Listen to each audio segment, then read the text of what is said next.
কাঁচামরিচ, পেঁয়াজ আর হচ্ছে এই যে পাতাকপি দিচ্ছি, দিয়ে হচ্ছে লবণ দিব,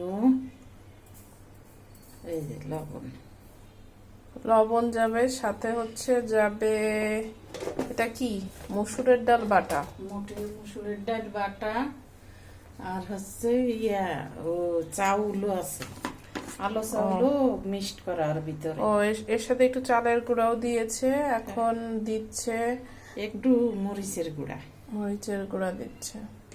আজকের পাকোড়াটা অনেক টেস্টি হবে মনে হচ্ছে। এরপরে যাবে হলুদের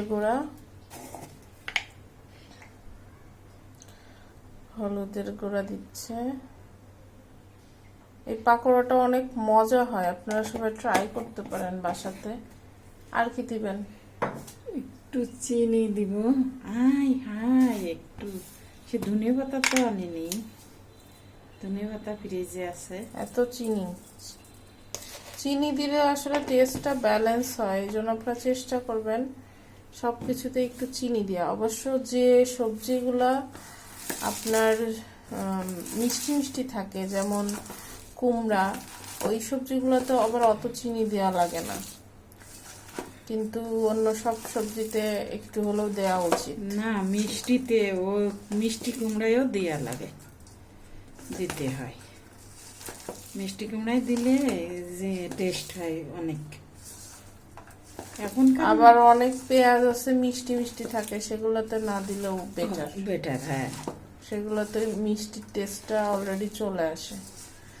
এখন পুরোপুরি মাখানো হচ্ছে, আসলে টেস্টটা এটার উপর অনেকটা ডিপেন্ড করে, মাখানোর উপর অনেকটা ডিপেন্ড করে। এখন সবজিগুলা তো ওই সার দিয়ে করা, এই জন্য একটু মিষ্টি দিলে জিনিসটা খেতে টেস্টি হয়।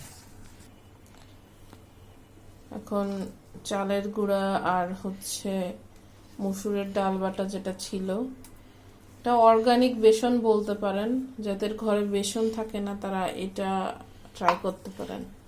এভাবে দিলে বেসনের থেকে টেস্ট বেশি আসে। আর চালের গুঁড়া দেওয়ার ফলে পাকোড়াটা ক্রিস্পি হবে অনেক। এটা সবজি পাকোড়াও বলতে পারেন, আবার যে পেঁয়াজের পরিবর্তে এটা আপনারা বানাতে পারেন, অনেক ভালো হয়, মজা লাগে অনেক। ইউনিক একটা রেসিপি। আচ্ছা, এরপরে এগুলা আপনারা জাস্ট পাকোড়ার শেপে আপনাদের পছন্দ মতো শেপ দিয়ে আপনারা কড়াইতে ভেজে নেবেন, তাহলেই হয়ে যাবে ইফতারির আর একটা রেসিপি, সবজি পাকোড়া। ওকে, থ্যাংক ইউ এভরিওয়ান।